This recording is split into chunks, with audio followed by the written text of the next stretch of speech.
you gotta have the heart for it. Nobody likes to fucking wake up every day, go to the gym, run, and then go down and sparring and get your fucking face punched in. Right. Bloody nose, black eye. That's every day, bro. That's every other day. It's like you gotta have some thick skin to be getting your ass whooped every day. You just have to have that. I'm gonna keep going. Fuck that. Like, yeah, this was a bad day. Tomorrow gonna be better. All right, and we back on the Major Purpose Podcast where we talk to major people who are on their major purpose. Today is no different, you feel me? And we got somebody real crazy in here today. Like, you done seen him. You probably know him as a fighter, but truthfully, like, man, a family man, you know what I'm saying? Influencer, all on the ground. So go ahead and introduce yourself, cuz. My name is Howard H.D. Davis. I'm a professional boxer, professional bare knuckle fighter. For sure. Okay, man. How you doing, HD? I'm good, boy. You? I'm doing good, man. For people who don't know you, just go ahead, give a little deep dive into who you really are, like the things that you do. You say you're a bare knuckle fighter. I mean, yeah. Since day one, I just been a fighter, just been a survivor. You know, overcame all the odds.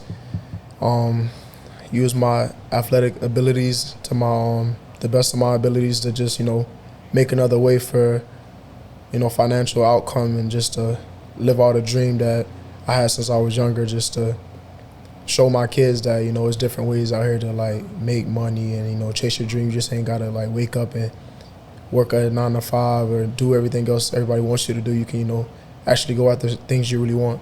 For sure. So when did you start fighting, though?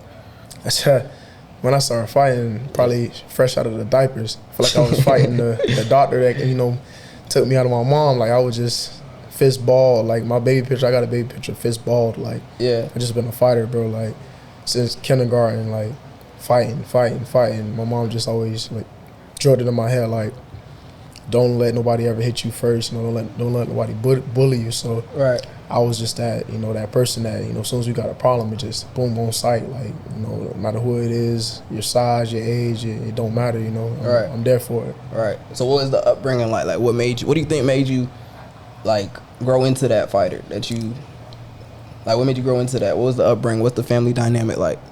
I have a younger brother and I have an older sister, so me and my sister probably used to get into it a lot, but I ain't never had nobody to, like, protect me. I had to protect myself. That's what, I said when OG drilled it in my head, like, it's me or it's nobody. There ain't no fall back on her or my dad or anything like that. Like, it's all on me. So yeah, just coming up like that, like, you have that chip on your shoulder. You don't want nobody to ever disrespect you, step to you a certain type of way. Right. You gotta be, head first with everything, and that's what I was. So when I started hanging around my homeboys, I started, getting friends. Like, something happens, something about to, pop off. Like, I'm that person to set it off. You know what I mean? But you said in the household, you said younger brother? Yeah, I have a younger brother, but he wasn't always in the picture. Obviously, he's way younger than me, probably like 10 years. So it was like, it was just me and my sister at first, but my sister, kind of went with her grandparents, so it was just me and my OG. So it really just me, you know what I'm saying? Just the only kid there, just, finding out how to be a man, because, a woman can, raise a man to a certain extent, but she can't really raise a man to be a man because she's not a man. So I didn't have that, father figure in my life, that, that role model to look up to somebody to, to know how to do things the right way, to have the right mindset. So, tell me about his mistakes so I don't make the same mistakes. I made my own mistakes because, I didn't have that guidance. But I'm still here, still doing the things that wasn't taught to me, teaching it to my sons. Because I have sons, I have 3 sons. I have a beautiful daughter. I have a fiance. I definitely went a different way. Like, my mom never been married, none of that stuff like that. She just, do her thing. So I definitely went a different way with everything, even with the job thing. Like, I couldn't, every time I work a job, bro, I had like 2 or 3 jobs at one time, trying to provide for my kids, trying to make sure they got shit right, and just, I knew I was better for it. I had more to me that, I can do to provide for them in a better way. It wasn't just, okay, 9 to 5, go home. This person can fire you at any time, or this person, your boss. Like, I wanted to, make a way, my own way with my own abilities. And that's what I'm doing right now. But you said, okay, before the jobs and shit, let's say when you were JIT, you saying that Pops isn't home. Like, do you feel like part of that dynamic in the household made you just fight at school and shit? Oh yeah, I was definitely an angry JIT. I harbored a lot of, I guess, hate and anger and just, unknown of what things were, envy of seeing somebody with their parents or their dad and seeing certain shit, you don't get that. So that's always a like I said, the chip on your shoulder. Regardless of what chip it is that's on your shoulder, it's something that's there. You know, something that you feel like you're missing. That like you asking like, why I didn't get this? Why I didn't deserve this? You know, right? That I guess the thing. My brother and my sister both had their dads. Oh, okay. Got their dads. So I didn't. I'm the only one that didn't have the dad, and it's like I'm looking around like expecting my OG to show me more love, to be there for me, to push me more, to it wasn't like that. It was kind of the opposite. So it's kind of like, but damn, they get their dad and they get my mom, and my mom ain't really there for me. So it's just, I guess a lot of problems at home led to me having so much built up in me. And that's all I was gonna say. So like, was the support from the mom, was it not there, or was it just not at like as a father kind of shit? It wasn't as a father, but it wasn't there fully. Like I played high school football. My mom probably went to one game, right? And it was like a homecoming game in Little League. I played probably like one or two years of like Little League a little bit, but it was like from other influences to make her do it. Like I always wanted to do boxing, always wanted to do a lot of things, and she just wasn't really that type of like parent. She was like, go get a job, job.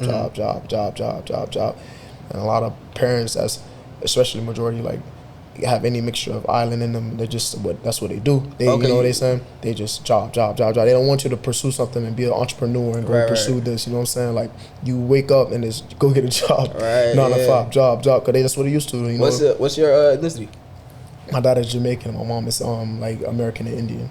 Oh, so like Jamaican. Yeah, I feel you with the island background. You know what I'm saying? But then it's like at the same time, like I'm Haitian, and I feel you coming from. You know what I'm saying? Every like island kid or foreign or immigrant. Your parents. But you can't even fault them though, because it's like that's all they know. Exactly. That's all they know. What I'm saying? You can't fault when you telling them like, hey, I could go out here and fight and make bread. They ain't believe in that shit because they ain't not gonna believe it until it's there. Exactly. You know what I'm saying? Until it's in their face and you putting the money in their hand and they buying them a house, they not gonna support it because that's not what they used to. Especially if they didn't do it in high school or their parents didn't support them.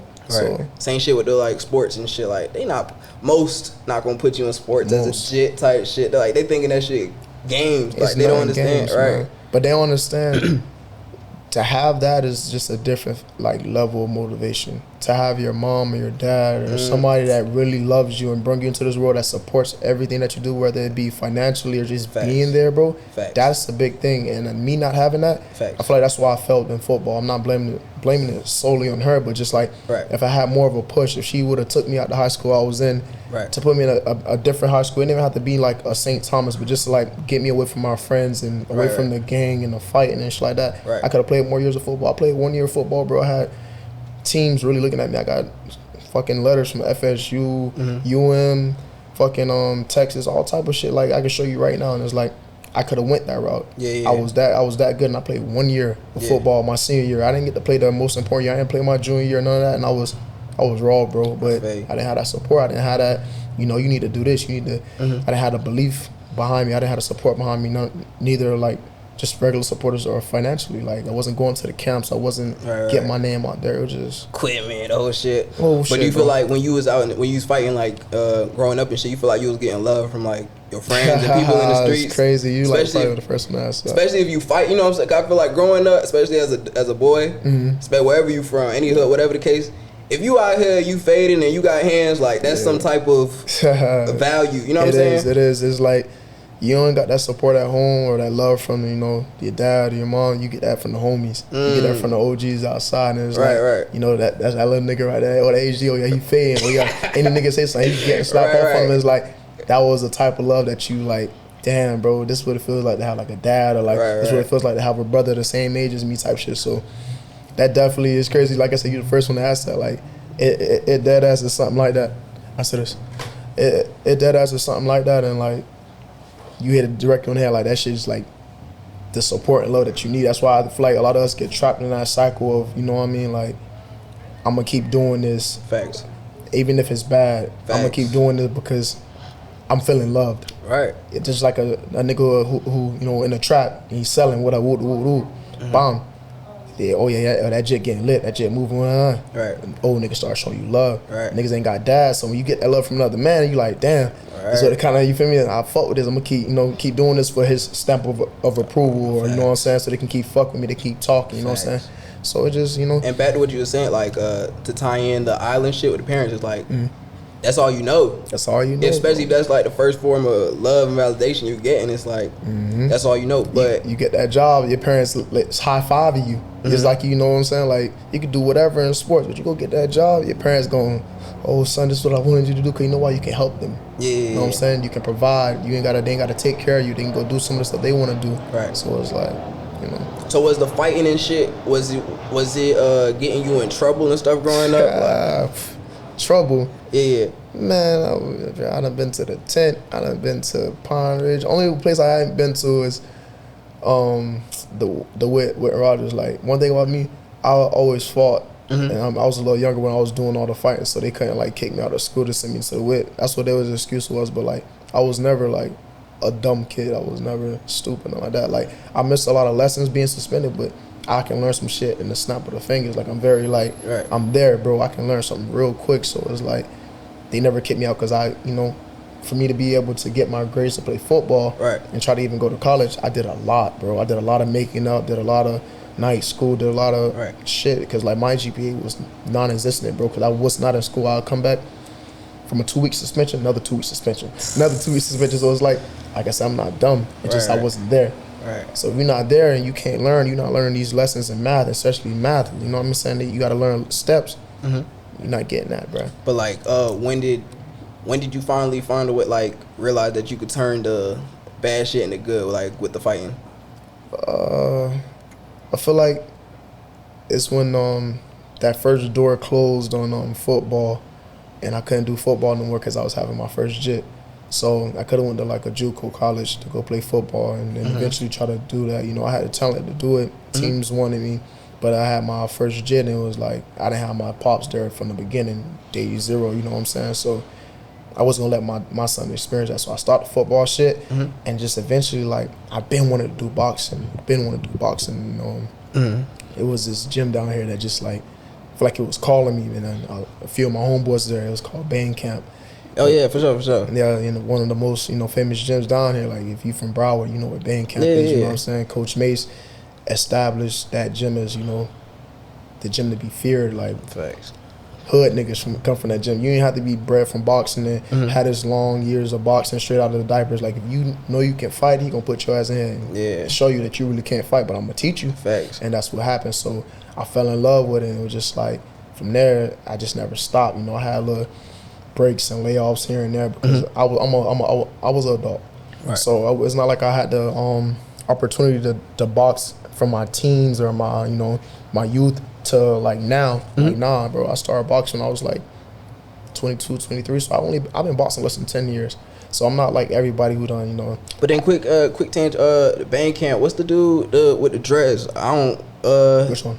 The man who he passed away, right? Oh, Mace, Coach Mace. Oh, that's Mace. Yeah, he had dreads, he had braids. Oh, okay. Because I remember back, like, I made a logo for him and shit, and like Band Camp was that shit, like. Bro, it still is, bro. We still gotta, you know, some Band Camp heads out here, OGs that still gonna be champions, and you know, still make them proud and stuff. That's RIP to Mace, for real. But thank you, bro. Going back to, you said you had your kid, your first kid. How old were you? Shit, I had to be 19. You in high school still? Nah, I was out of high school. This was a year after I graduated. I had my first JIT. Oh, okay. He 8 now, and it was like, that shit was, you know, it changed a lot, bro, because it wasn't for my kids, not even just my first, just all of them. I wouldn't be here right now. I would have no purpose, bro, because I do everything for them. For them to have better. I have 4. Okay. Yeah, I have 4.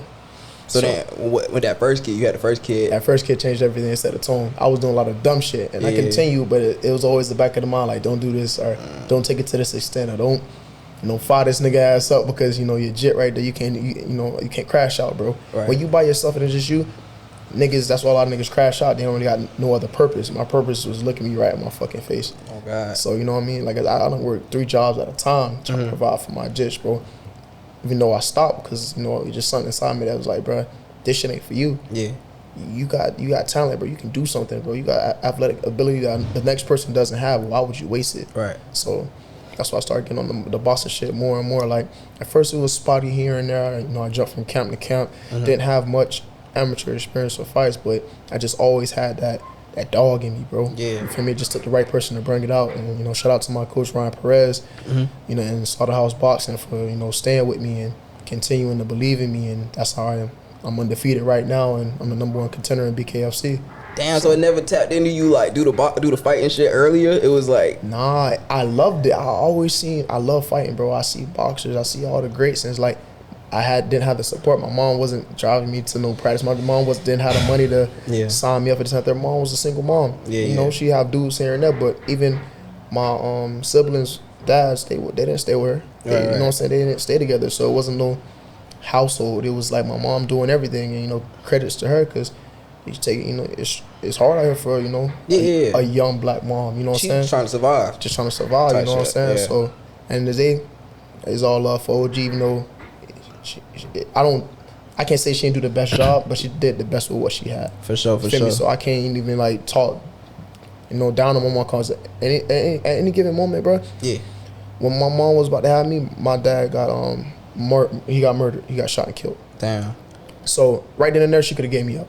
Yeah. She could have, even though she already far along, she could foster care. I could have been fucked up, bro. Yeah. She thought it out. Right. And that's appreciation for her, bro. That's all I can do is appreciate her for, standing on business, because that's basically what she did, bro. My mom always found a way to get a job or had to do what she had to do, and she took care. Even it wasn't the best, but it was enough. Right. So, I'm still here right now, and that's all thanks to her. Facts. So then when you start, how many years consistent were you with the fighting? With boxing? Yeah. See, now consistently it's been years now, probably like more than half of the time that I've been boxing. At first, like I said, I was consistent. It was just real spotty because I'm trying to work. I got the kids. So it was like practice here and there, fighting here and there. Sometimes I just come in on the fight, like a 2-week notice from a fight, and fighting amateurs. And like these amateur jits, a lot of them have, a good upbringing. They have their dads or their dads that done boxing.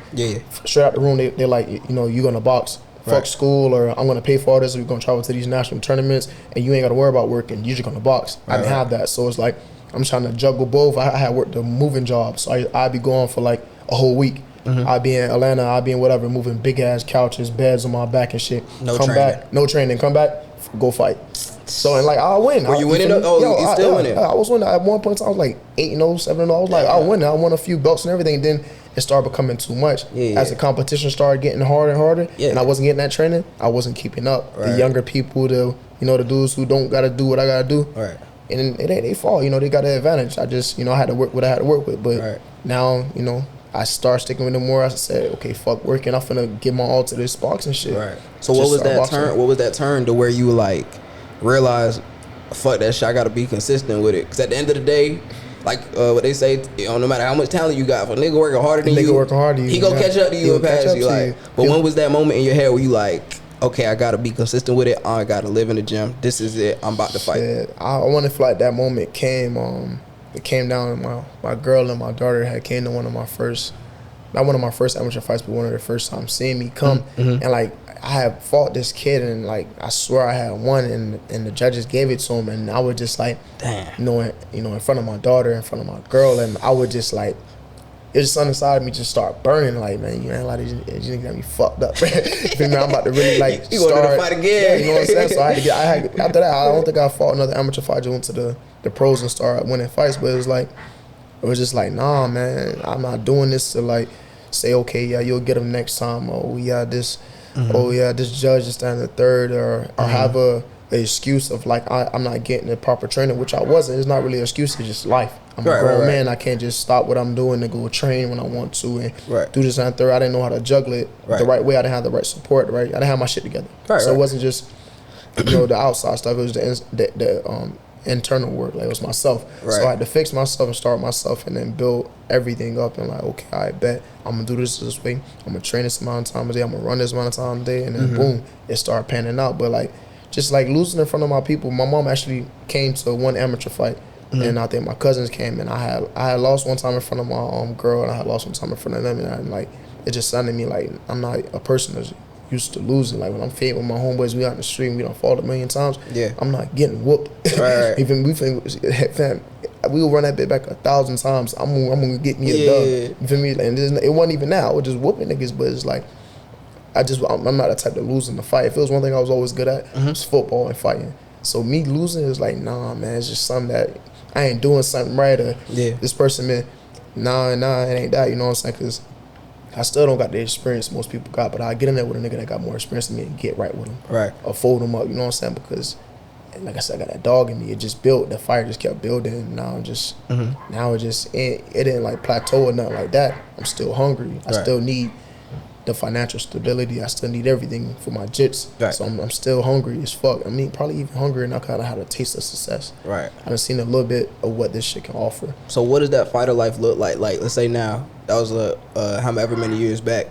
Now, I know that consistency, that shit don't change. Like, you gotta be in the gym, you gotta train, you gotta eat. What is that fighter life now? It's strictly business, bro. You gotta eat this way. Right. You gotta do your cardio. You gotta do your strength and conditioning. Yeah. You gotta make sure your time is on like the right type of speed when you sparring. It's just a lot of shit. It's very attention to detail. You slip up in one spot, this spot gonna suffer. You slip in this one spot, you'll have me get knocked out.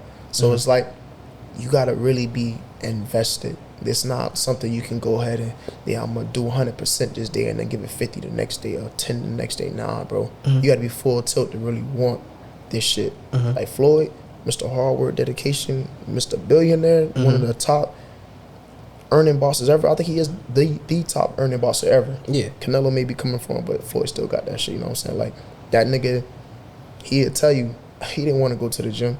I don't want to wake up 5 a.m. in the morning and go to the gym.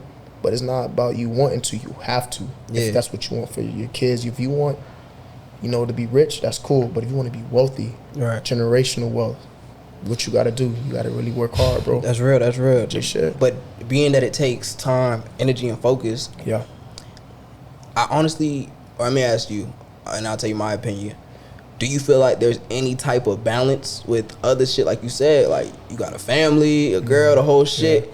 How do you, I think, truthfully, if you really want to get to that level, I think there is no balance and everybody got to understand. There's no balance. But yeah, like I'm saying, how do you feel like you manage everything else with your purpose? Do you feel like there is a balance or not? You can try to have a balance. I'm going to tell you, you can try. Maybe you have the right type of situation that you can, but it's a lot of sacrifice, bro. Yeah. It's a lot of sacrifice in relations. It's a lot of sacrifice with times with your kids, time with your friends. You lose friendships. You lose a lot doing what you love and trying to make a way out. But it's going to be worth it in the end, right? I think so. Right. So, at the end of the day, the clubbing, partying, the buying this, the trips, it's on pause. Yeah. But I'm still young. When I get to where I need to get and I can invest $1 million here, I can do shit like that. Yeah. Well, then we Gucci. We can do all that. We got all the time in the world. You know what I'm saying? I have my jits young. I'm gonna be at the club with my jits. Yeah. You feel me? So I ain't tripping. My jits gonna be in their 20s. I ain't gonna be too far off. So you feel me? I ain't, life happened how it happened, and I used to be hard on myself for having kids. Young, but it really came full circle because they became my sole motivation and purpose for doing what I'm doing. You feel like that's why you had the jits at first? What made you just start dropping jits? Nah, it wasn't like that, bro. Me and my OG had problems, and she was one of them types that been wanting to kick my ass out as soon as I got out of high school. I got out of high school, gave my ass the boot, and the girl I was with, her OG was mad cool, and I ended up living with her. My first time ever living with a female. So, yeah. First time ever living with a female. I'm 19, 20. How many baby mamas? 3? Yeah. Don't look at me like that, fam. Don't do that. Trust me, bro. This is a lot of shit that, happened in the last year that, it had to happen. And it happened in good time and in good faith, because I never want to be one of them people that you didn't know something was sure, and then time passed by so long, and that, a child is the one that's, mainly affected by it. They didn't have their dad there because you and his mom didn't know what was what, and then y'all ain't take the right steps to get the truth. So, a lot of shit happened. I had an older cousin, right? And he had a jet early, and he was hot, crazy ass nigga, you feel me? And he had a jet at 17, 18 type shit. Yeah. And I always asked him, bro, what made you have a jet? So he was in the streets wild and doing the whole shit. And he was saying one, he felt now he's older, you feel me, and my other cousin, his son. But he was saying that he felt like he wasn't gonna be here for too much longer because he was on some wild and shit. And he was I need to leave And he was literally trying to have kids on some like a younger age, but he was out here wilding and shit. You feel like the dysfunction of the chaos that you was going through made you want to just start like leaving your seed? I don't think so. It was never my intentions to ever have kids so early. Like, I was so happy to get out of high school, like, with no jits. I'd have had homeboys that got 2-3 jits in high school. I'm like, damn, fam. Ooh, you know, I'm out here thugging. I'm doing my shit. So I'm like, I must be blessed that I'm not having, you know, any jits. Yeah. And then boom, had a jit, and it was like, that shit changed your perspective on that, you know. Yeah, a lot of stuff happened, like little stuff when you're younger matters. Like, oh man, I got a jit now. And, you know, your holes start to drop in and shit like that, all type of dumb shit. And it's like, shit like that don't matter now. But back then, it's like, you outside trying to meet this and that third, and the first time you try to talk to a girl, she like, oh yeah, he got a jit. So that fuck your head up. Just a little dumb shit like that. But it's like, same even with the time shit. With the time. Yeah. Then my time cut in half. All my money, straight to the jit. So it's like, you understand? Like, you ain't taking care of yourself no more. You ain't doing shit for you. You doing shit for the bruh. Right. So it's like, you feel me, bruh? It's a big step mentally. Yeah.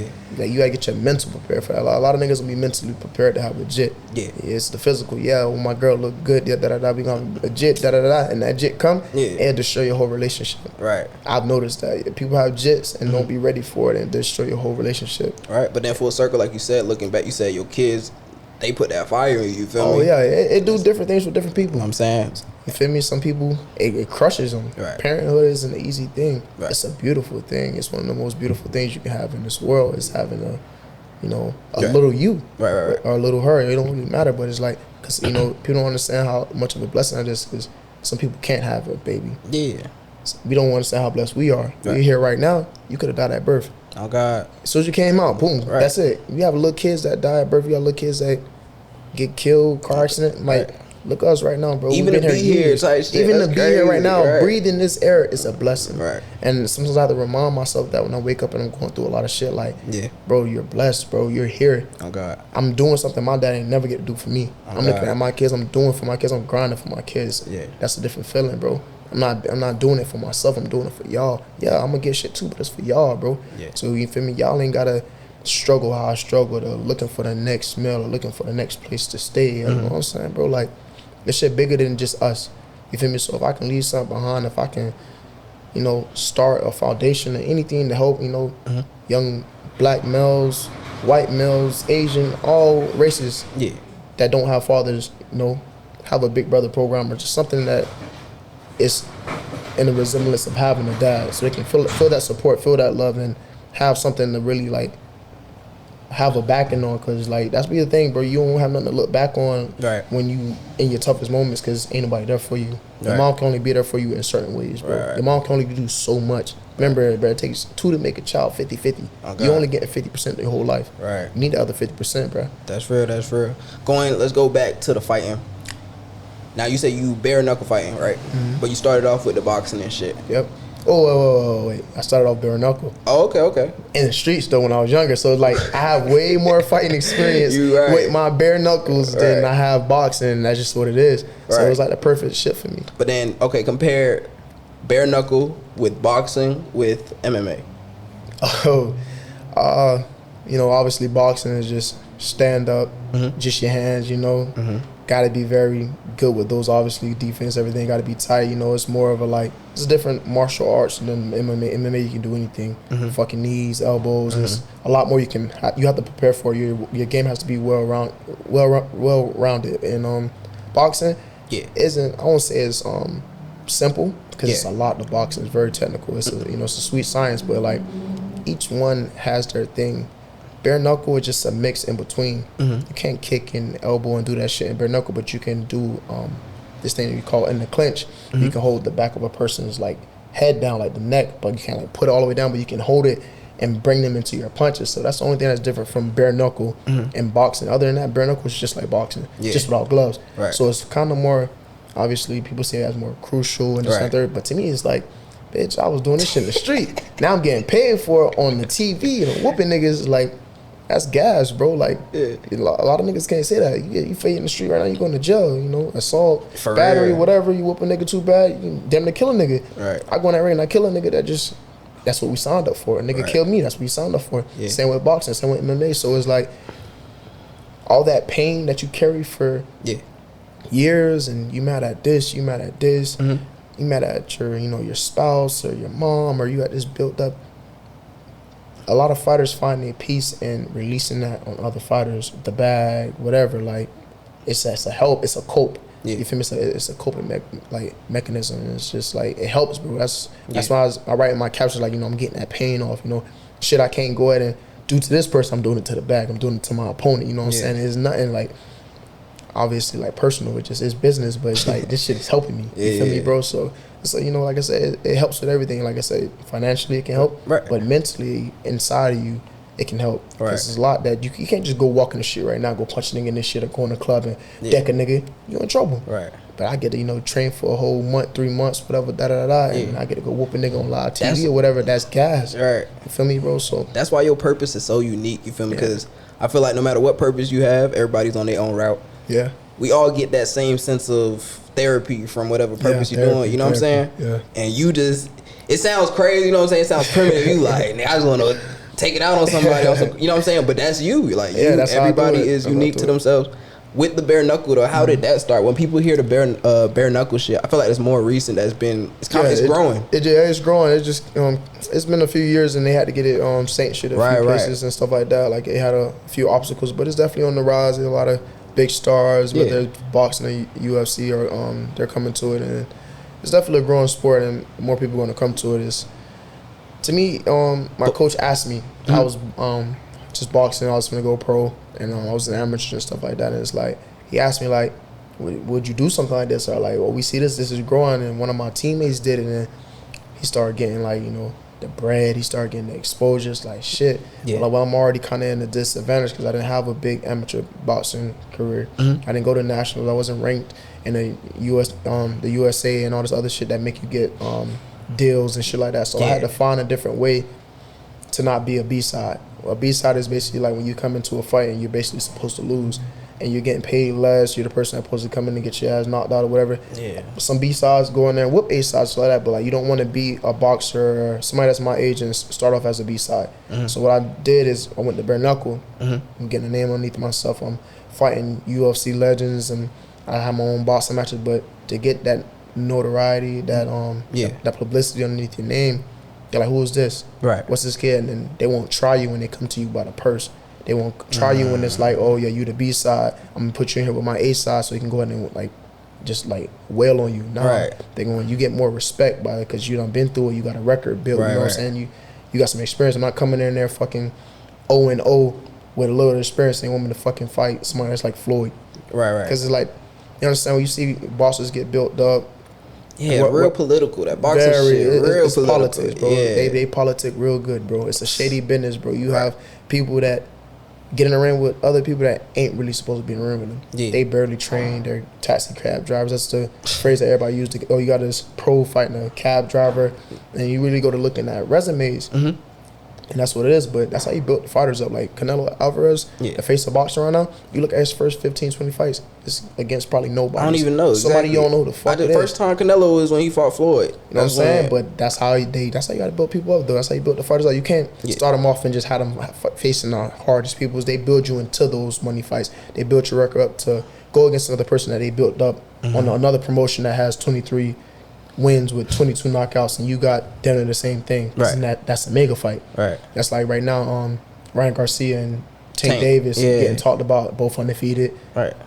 You know, it's age difference, like about 4 years, but it's like they both been brought up the right way. Tank has fought probably harder opposition, with the exception from Ryan fighting Luke Campbell, because Luke Campbell won in the Olympics, so that was a real good test for him. And he almost lost that test, but he won. So it's like they both had their tests. And so who you got? Tank or Ryan? Man, Tank finna skin him. Do they got a date on that shit yet? Or they said maybe January. They said maybe January. Hey, I'm gonna tune into that shit. That's gonna be crazy for sure. I'm trying to get flown out, bitch. I'm trying to go, bitch. Okay. I want to go, bitch. That should be crazy. Talking crazy, but I mean, Ryan.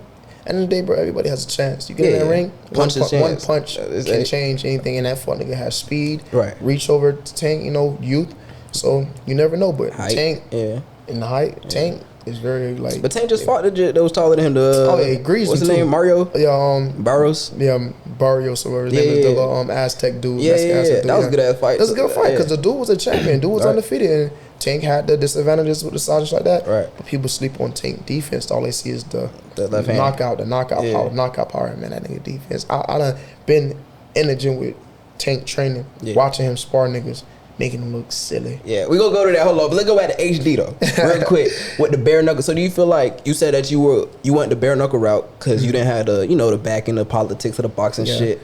That and money, right. That's a part of the whole shit. With more money, starting off bare knuckle than. But do you feel like bare knuckle is a means to an end, or do you see yourself being HD from in bare knuckle? Nah, my first thing that I want to do is box. Bare knuckle's cool, right? And I can, if it keeps providing for me and my family, and paying the way, and I get bigger paydays and bigger fights. Yeah. That's cool. But if I can go the boxing route, and I get a promoter that want to sign me to a good deal and get me real good fights on a I like boxing, and my family, my fiance, my mom, everybody wants me to do boxing more, and just like because it's safer. In a sense it is, and in a sense it isn't, because you kind of hit harder when you got those gloves on. Right. You got that false sense of protection, so you throwing your all into it. When I'm fighting bare knuckle, I'm not throwing my hardest hit. I'm not always, because it's like it's your, bone on bone. Like you break your shit, that's it. Fight over, you out for a few months, you ain't getting paid. So it's like.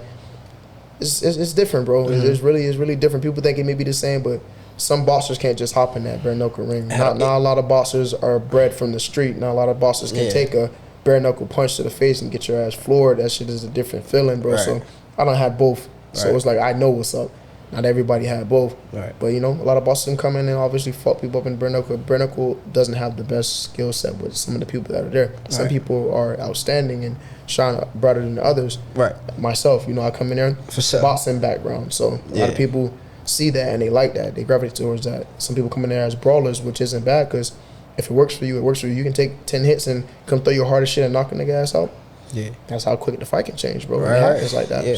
How do you feel about the MMA and UFC? Do you see yourself going that route? Oh man, everybody keep asking me about that. I really want to do it. Like, it's just been coming on to my mind like lately to do it, to explore. Cause like when I was like fighting in high school like that, like I was a skinny dude, but like every time a nigga try to rap it with me, I'd like be slamming their ass. Like I done took niggas to the sky, you know what I'm saying? So it's like I know I can do it, you know what I'm saying? Just there's so much more to that shit. Like I don't want to get fucking elbowed and kneed and back skinning, spinning, kicking. But you already doing the bare knuckle. Yeah. But you understand, your hand and your knuckles ain't shit compared to elbow and knee. Especially your lower body is way stronger than your upper body. So you see some of the dudes' faces. Yeah. Like the gloves, they probably wear like 4-ounce gloves, which is small, and you gonna feel shit. It's damn near like bare knuckle, but it's like that other shit that getting choked out. That's cement, bro. You can get there and they break your fucking arm. I done seen the bitch whole elbow get dislocated live right in front of me. I'm like, that shit look disgusting, but I'm like, that's raw. If I know how to do it, lit. But if you know how to do it, someone else know how to do it too. I ain't trying to, be on TV getting choked the fuck out. But you want to be on TV getting knocked out either. So it's like, I feel like it's another lane that I can, test the waters in, and But the thing about me, I don't test the waters. I can say, I don't know why I even said that. I'm fucking sneakerhead shit. It's testing water shit. But when I try to do something or I do something, I go full tilt. It's like I can't baby it. I want to be the best in the gym. I want to do this the best. If he got his jiu-jitsu or whatever the fuck, but I want to be this belt. I want to be able to do what the fuck he do and still do my shit too. I want to be well-rounded, just like I want to be like Style Bender. I want to be fucking niggas up on all, you know what I'm saying? Right. So, but with the bare knuckle shit, what's it like preparing for a fight? When's your next fight? December 3rd at the Hard Rock Guitar Casino. Y'all be there, man. That shit gonna be lit. It's my comeback fight. Okay then. Make sure y'all in the crowd. I'll probably knock his mouthpiece out. Y'all can catch it. In your city? Oh, down here. Okay. Yeah, Hollywood, Florida, man. December 3rd, y'all be there. This kid from Montana has been talking a lot, calling me out, at me, thinking that he's the number one dude since I've been hurt, with my surgery and stuff like that. But we about to show him December 3rd. Make sure I get them tickets. I'm gonna have them on deck today until December 3rd. Sponsorships, anybody want to hit me up, sponsor me, get your brand logo on my clothes, fight t-shirt, anything, y'all hit me up, man. I'm doing deals. Oh God. So you said, what's a fight camp look like for HD? Fight camp is It's the same. How long is it? When does it start? I mean, it starts as soon as we told we get in the fight, but we already training then. So it's the same as training, but it's like times 100. So if I'm running 2-3 miles, whatever, I'm up in that shit every day, every session, strength and conditioning. I'm doing more. You just do more. You be way more focused. It's like, oh, you got a contract. It's signed. You getting paid this. Boom, flip switch. Yeah. Everything got to be 100%. Sparring, hell, we sparring damn near every fucking day. To get your timing right, get you used to getting hit, defense, everything you working on, just so much more calculated. Yeah. When you in your regular, you're just training. You training, but you training with a purpose, obviously, because that call can come at any time.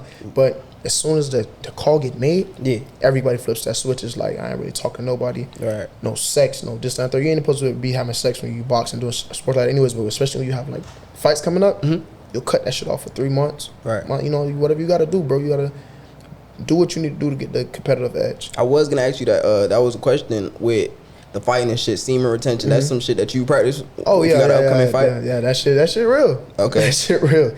That shit hurt, but that shit real. How is it real, though? You feel like, have you ever, like... You have more testosterone, like, you legit, like, you have more just in you, like, that shit, like, obviously catching nut is a release. Yeah. You release some testosterone out of you, like, you feel like the sex, like, you done got to go when you feel like bitch, you about to die, you about to go to sleep. It builds back up, but imagine if you don't get that release for months, weeks. Your ass is going to be like a fucking horse. You're going to be ready, you know what I'm saying? You'll be like, it's just old science, but it's just like, it's actual facts. Like, you can look it up. Like, that shit does help your testosterone levels. Like, you keep them bitches high. So you can do more. You can train more. You train harder. Fight longer in the fight. You know what I'm saying? You want your shit to be top notch because the other person is probably doing the same thing. Right. You feel me? So it definitely is an edge. They used to tell us that playing sports and shit. Oh yeah. And I feel like it worked, but. I seen Mike Tyson interviews, and Mike Tyson would always say, he said he would try to. Different though. He said he would try to fuck as much as he could before a fight, and nut as many times as he could, because he didn't want to hurt his opponent.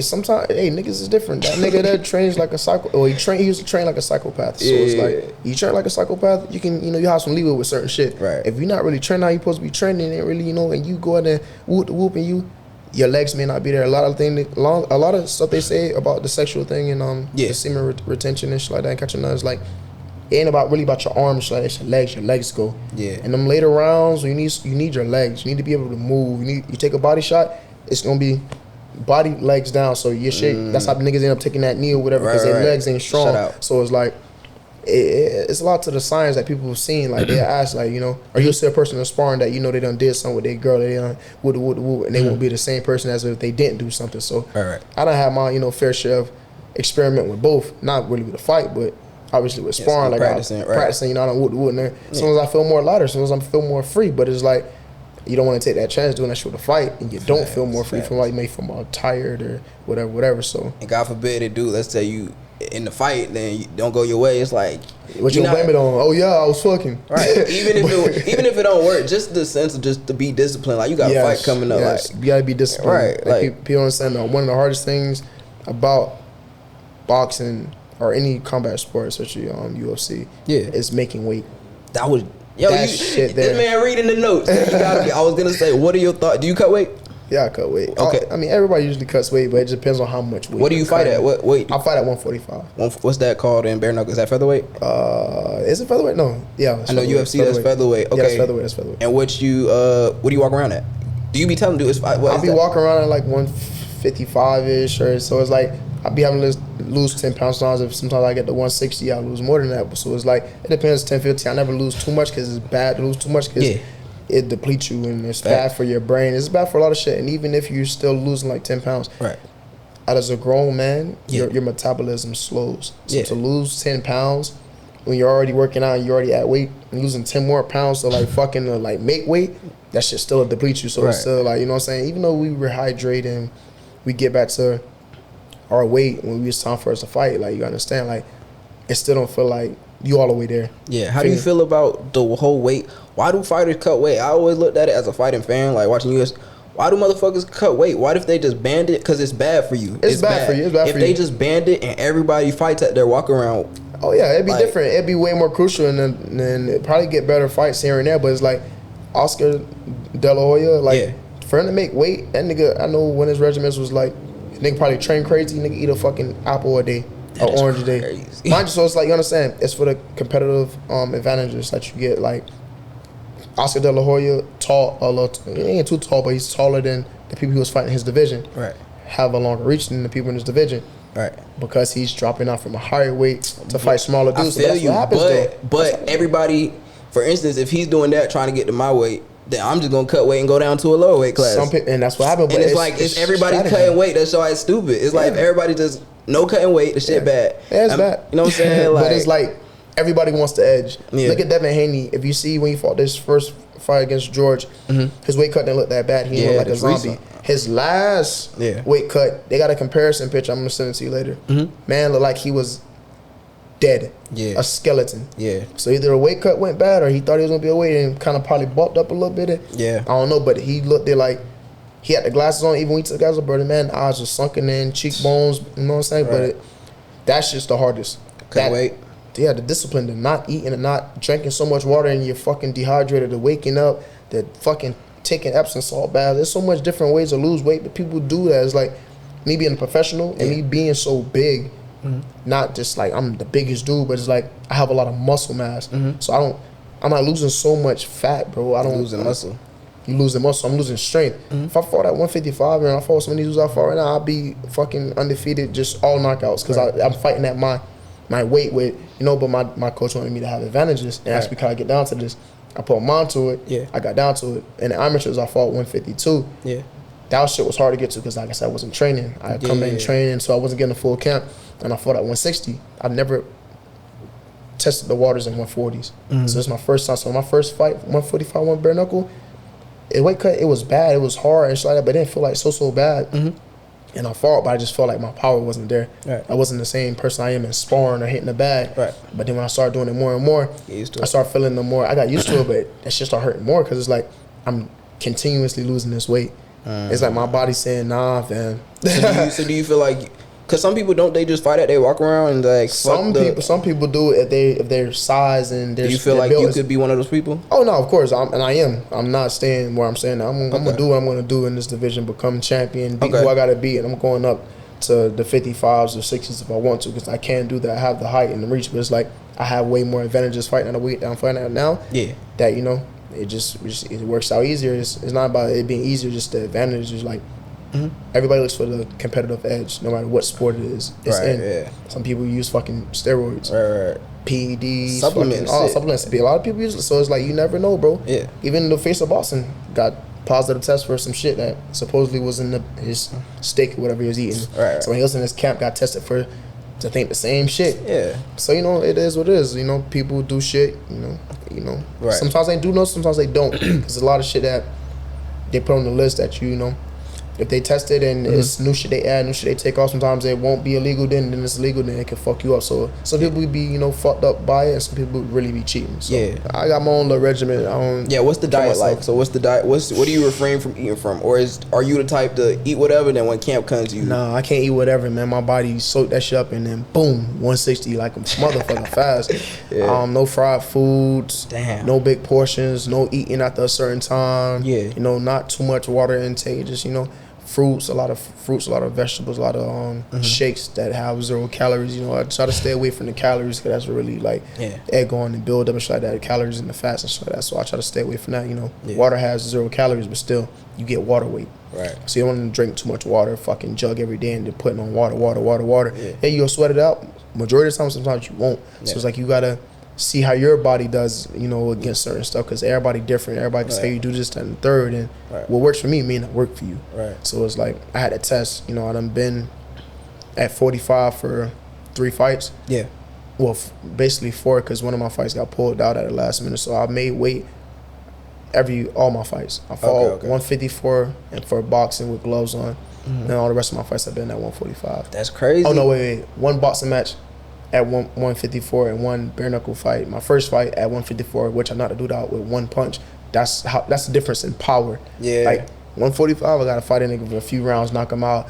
You know, get a little weight. You got some muscle on you. Get a little weight. Right. I feel like, man, like him. You know, so. But like we were saying with the investment part, that food shit, that nutrition shit, that's another investment. Like that just sound like money, discipline. That is crazy that you People like understand it. That's why I be needing sponsors. I hit people up for sponsorship and try to, I don't ever, try to go out my way in too much ask, but if I know a person got a business or see, would you like to sponsor to try to get your brand out there? I can mention your name and interviews, your brand, try to get you more out there, get you more publicity, just about to be on TV, just, millions of people can see it. So it's like, that's the, the relationship between the sponsorship thing. People don't think that people get the sponsorship and don't do nothing with it. Like, this is, really helping me in camp. This is providing the water, the food, the transportation, the fight outfit, everything, bro. So it's like, that shit costs. Oh, God. And my only job is fighting. I don't work no other job, so it's not like I'm just getting here and working and doing. Nah, I'm on my fight. It's just my fight. So are you building a team to handle that shit? You have a small little team to handle that shit? Not really, but it's getting formed. Like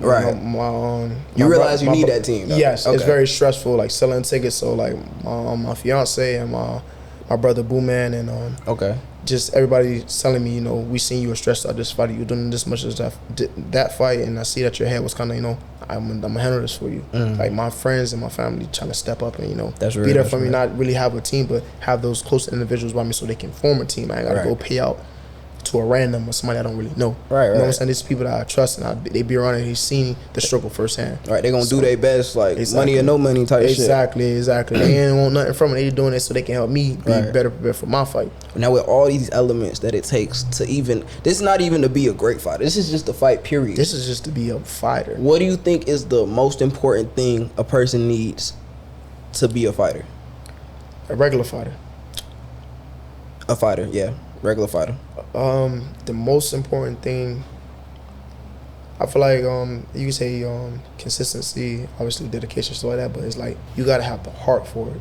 Nobody likes to fucking wake up every day, go to the gym, run, and then go down and sparring and get your fucking face punched in. I leave the other day, my first time coming back after my surgery, sparring and working my hand into it, and it's been really hard because the muscles in my hand are very tight and stuff like that, and it's like, I'm working hard as I can. I'm hitting it certain ways that it's hurting like before, but not to the most extent because they got fixed, but it's still like it has to work its way back in. So every day I'm doing that, that's pain. Every time I'm getting hit in my face because I'm worrying about my hand, I'm lacking because my timing off because this person's been training, I haven't. Bloody nose, black eye. That's every day, bro. That's every other day. It's like you gotta have some thick skin to be getting your ass whooped every day by your homeboys and other people that you don't know just because, either you've been out, you ain't training as much, or, like I said, injury, or just that person's better than you. So you have to have thick skin, and you just have to have that, I'm going to keep going, fuck that. Like, this was a bad day, tomorrow going to be better. But what gives HD that heart? Like, because like you said, you have those low points. Nobody's 100% every day. Everybody has those But when points. you not at 100, what gives you that pump into your heart to let you keep going? I've been through worse. Damn. I've been through way worse. I look at it and I look back. I look where I lived, how I lived, what I didn't have, who I didn't have, and just I've been through worse. This right here, just for the moment, this for a few seconds, for a day. My whole life has been hard, bro. Hard as life. So I haven't had the hardest life.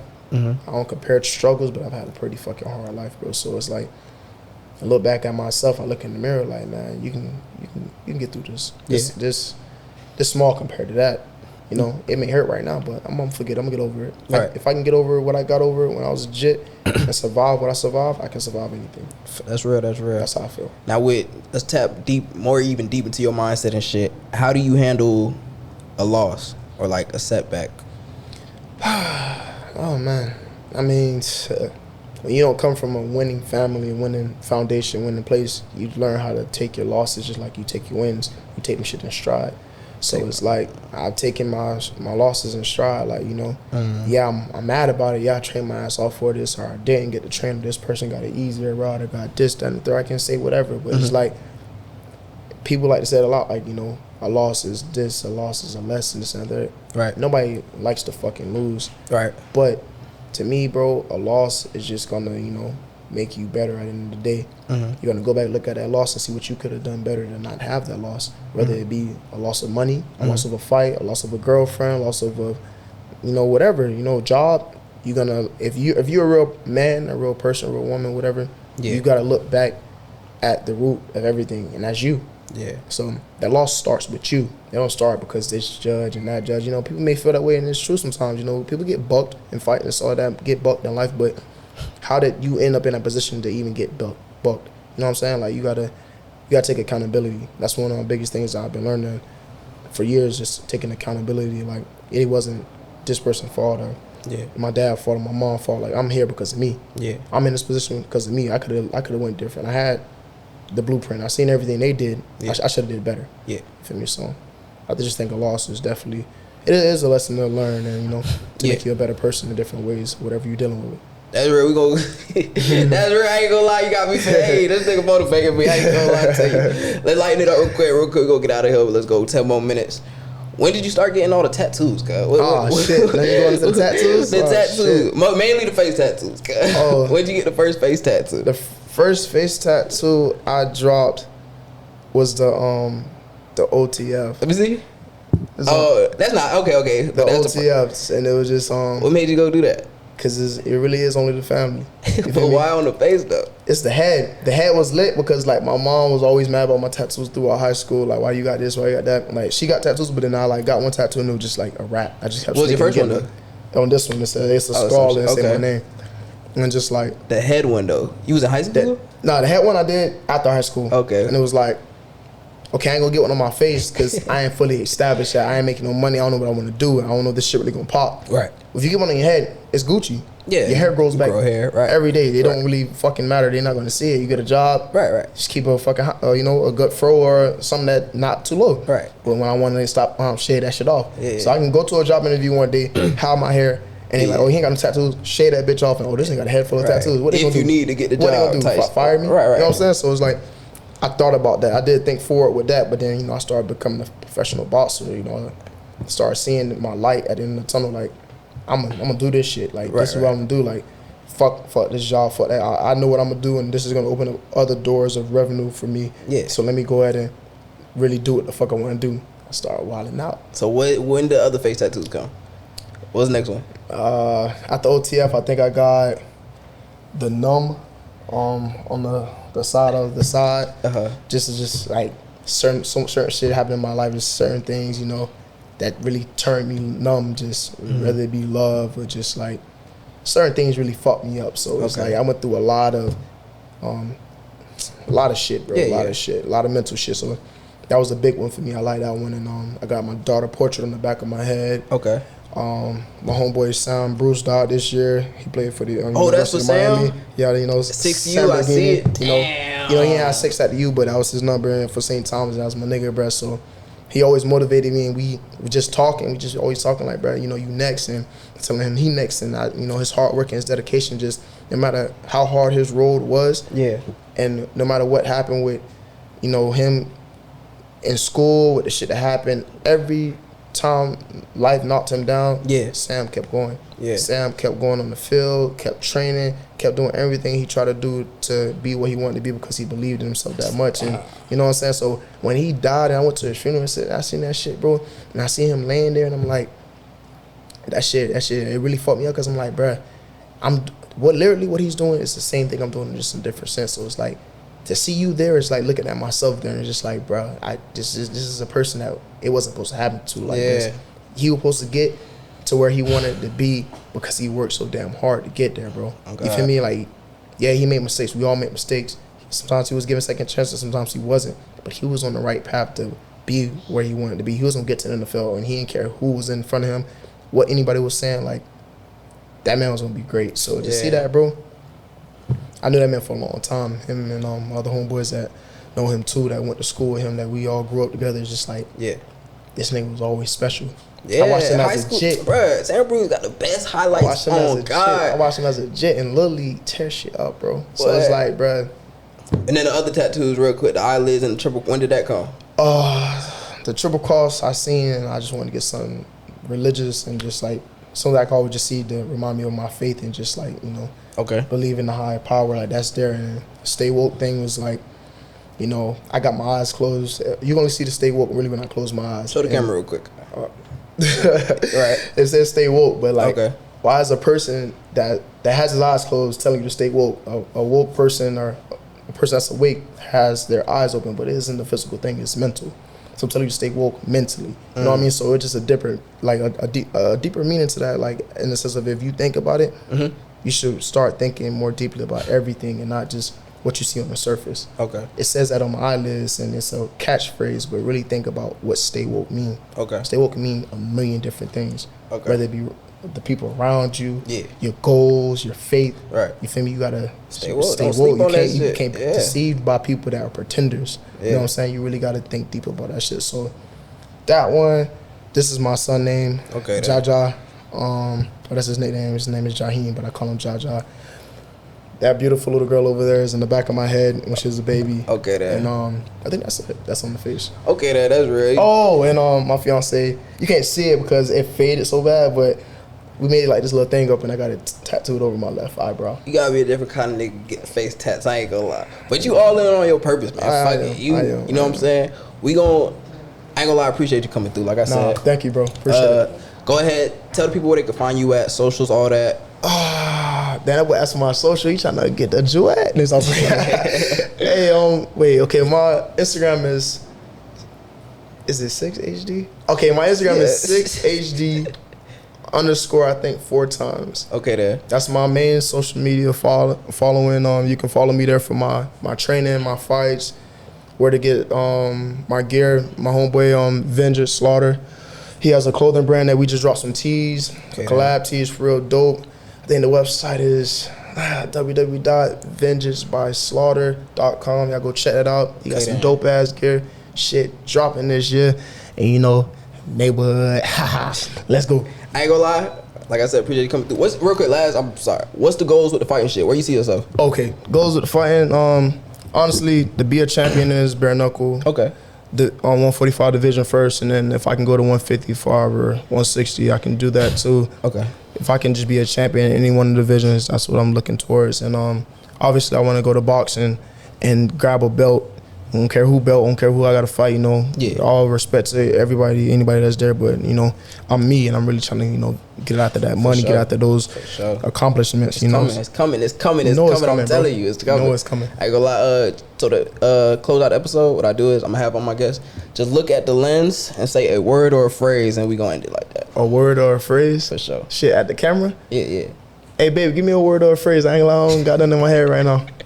I ain't gonna lie, you put me on the spot. I didn't. Yeah, don't think too hard. I'm not. And I'm hurting my brain. I'm hurting my brain right now. A word or a phrase, guy. All right, I'm gonna tell you what to do. I'm just close my eyes and say it. Stay woke.